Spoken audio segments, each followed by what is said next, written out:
اس part میں ہم جانیں گے روزہ رکھنے نہ رکھنے کے کیا فائدے ہیں، کیا نقصان ہے۔ اللہ تعالیٰ قرآن میں فرماتا ہے وَأَن تَصُومُوا خَيْرٌ لَكُمْ إِن كُنتُمْ تَعْلَمُونَ، اور تمہارا روزہ رکھ لینا تمہارے لیے بہتر ہے اگر تم سمجھو۔ اگر ہم اس آیت مبارکہ میں بیان حقائق کا طبی نقطہ نظر سے مطالعہ کریں تو یہ بات واضح ہو جاتا ہے کہ روزہ عبادت کے ساتھ ساتھ صحت انسانی کے لیے بہت ہی مفید چیز ہے۔ ڈاکٹروں کا کہنا ہے کہ روزہ جسم میں کوئی نقص یا کمزوری پیدا نہیں کرتا، بلکہ روزہ رکھنے سے صرف دو کھانوں کا درمیانی وقت معمول سے کچھ زیادہ ہو جاتا ہے، اور در حقیقت 24 گھنٹوں میں جسم کو مجموعی طور پر اتنے حرارے، اتنے کیلوریز مع پانی کی مقدار میں مل جاتے ہیں جتنے روزے کے علاوہ اور دنوں میں ملتے ہیں۔ مزید یہ بات مشاہدے میں آئی ہے کہ لوگ رمضان میں پروٹین اور کاربوہائیڈریٹ عام دنوں کے مقابلے میں زیادہ استعمال کرتے ہیں، چاہے وہ افطار کی شکل میں ہو، چاہے طرح طرح کے پکوان کی شکل میں ہو، چاہے پھل فروٹ کی شکل میں ہو، چاہے وہ شہر کی شکل میں ہو۔ شہر میں ہم لوگ الگ الگ طرح کے پکوانات زیادہ سے زیادہ یوز کرتے ہیں، جس سے ہمارے جسم کے اندر صحت، تندرستی، چستی، پھرتی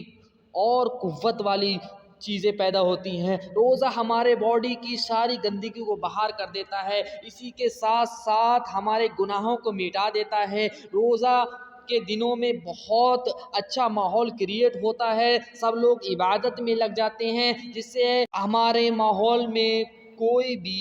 گندگی پیدا نہیں ہوتی، جس سے ہمارے یہاں کا ماحول بہت ہی اچھا کریٹ ہو جاتا ہے، سب لوگ عبادت میں لگ جاتے ہیں۔ جو لوگ اور دنوں میں نماز نہیں پڑھتے وہ بھی نماز پڑھنے لگتے ہیں، مسجدوں میں آنے لگتے ہیں، مسجدوں کا ماحول بھرا ہوا رہتا ہے، لوگوں میں خوشیاں بانٹتے ہیں، لوگ ایک دوسرے کو افطار کراتے ہیں، لوگ ایک دوسرے سے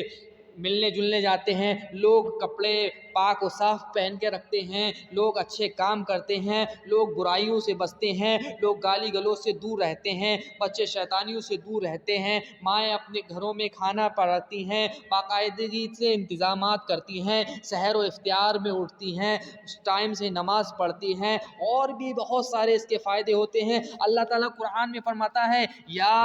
ایھا الذین آمنوا کتب علیکم الصیام کما کتب علی الذین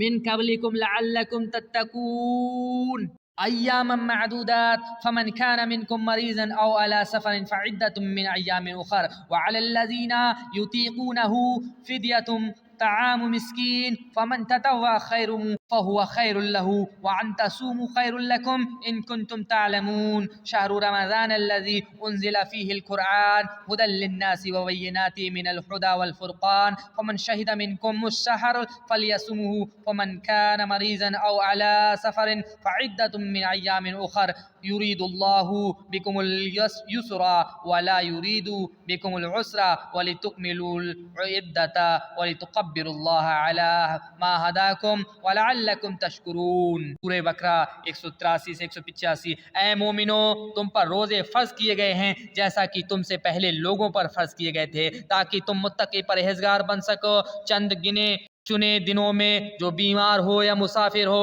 اور دنوں میں روزے نہ رکھ سکے تو دوسرے دنوں میں روزے رکھ کر گنتی پوری کرے، اور جو لوگ روزہ رکھنے میں بڑی مشقت محسوس کریں، بڑھاپے وغیرہ کی وجہ سے یا عورتیں حمل کی وجہ سے، تو ہر روزے کے بدلے ایک مسکین کو کھانا کھلانے کا فدیہ دیں۔ جو اپنی مرضی سے کچھ اور دینا چاہے تو اس کے لیے اچھا ہے، اور تمہارے لیے روزے رکھنا بہت بہتر کام ہے۔ اگر مفسرین کی بڑی تعداد نے کہا ہے شروع اسلام میں مقیم صحت مند کے لیے بھی روزے رکھنے یا اس کی جگہ فدیہ دینے کا حکم تھا، بعد میں اسے منسوخ ہو گیا۔ اب مقیم صحت مند کے لیے روزے رکھنا لازم ضروری ہے، چونکہ رمضان وہ مہینہ ہے جس میں قرآن نازل ہوا، جس میں لوگوں کے لیے ہدایت اور ہدایت و حق باطل کا فرق بتانے والی نشانیاں ہیں۔ اس لیے اب ہم یہ حکم کیے ہے کہ جو بھی اس مہینوں کو پالے وہ ضرور روزے رکھے، اور جو بیمار ہو یا سفر پر ہو وہ دوسرے دنوں میں یہ گنتی پوری کرے۔ جو دائمی مریض ہو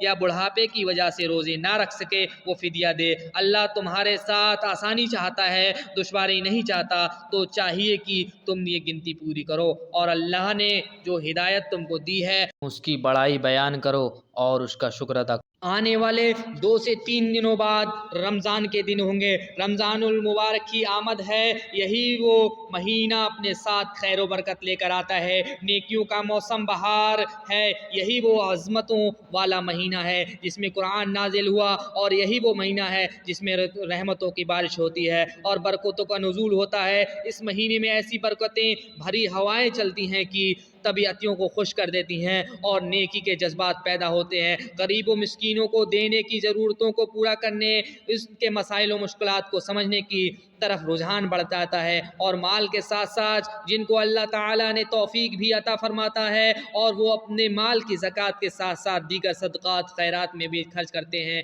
اور اللہ سے توفیق مزید بھی مانگتے ہیں۔ لیکن جن لوگوں کو اللہ مال تو دیتا ہے مگر ان کی طبیعتوں کی بخل اور کنجوسی کے سبب ان کو توفیق نہیں دیتا، ان کا مال فضولیات میں، ٹورنامنٹوں میں، مشاعروں میں اور الیکشنوں میں اور دیگر دنیاوی دلچسپیوں میں خرچ ہوتا ہے، مگر اللہ کو راضی کرنے، اللہ کے دیے ہوئے مال میں سے اللہ کے راستے میں خرچ کرنے کے، اس کا شکریہ ادا کرنے کے، یا ملت اسلامیہ خیر خواہی کے لیے مدارس، مساجد، دیگر فہ عام کے کاموں میں ان کا مال خرچ نہیں ہوتا۔ وہ اپنی بے دینی، کم عقلی سے یہ سمجھتے ہیں کہ ہم نے اتنا مال بچا لیا، اگر زکوٰۃ میں دیتے تو اتنے لاکھ، اتنے ہزار میں نکل جاتے، زکوٰۃ نہ دے کر اتنا بچا لیا۔ لیکن ان کی بد عقلی اور غلط فہمی ہے۔ جو مال غریبوں، مسکینوں، یتیموں، بیواؤں، مسافروں، قرض داروں اور اللہ کے راستے میں لگے لوگوں کا تھا، ان کو نہ دے کر اگر اپنے استعمال میں لاؤ گے تو وہ مال بیماروں، بلاؤں، مصیبتوں، پولیس کیسوں، بلا وجہ اور مقدمات اور فضول کی لڑائی جھگڑوں میں نکل جائے گا۔ کسی کو اس کے مقدر سے زیادہ نہیں ملتا۔ اللہ تعالیٰ نے روزے اسی لیے رکھے ہیں کہ ہم اپنے گناہوں سے بچ سکیں اور دوسرے کاموں میں، اچھے نیک کاموں میں خرچ کر سکتے ہیں۔ ہم اپنے جسم کے ساتھ ساتھ اپنے گناہوں کی بھی گندگی صاف کریں اور اللہ تعالیٰ سے دعا کرتے رہیں اور ہم لوگ نیک کام کرتے رہیں۔ روزہ اس لیے آتا ہے کہ ہم اللہ کے سامنے جھکیں اور اپنی ساری پریشانیوں کو رکھیں اور اللہ تعالیٰ سے سارے گناہوں کی معافیاں مانگیں، اس کو خوش کرنے کی کوشش کریں۔ روزہ ہمارے گناہوں کو ایسے مٹا دیتا ہے جیسے کیمیکل والا پاؤڈر ہمارے کپڑوں کے داغ، سفید داغوں کو مٹا دیتا ہے اور گندگی کو دور کر دیتا ہے۔ اس لیے روزہ بھی ہمیں اچھے کام کرنے کی ترغیب دیتا ہے اور ہمیں نیک کام کرنے کی توفیق دیتا ہے۔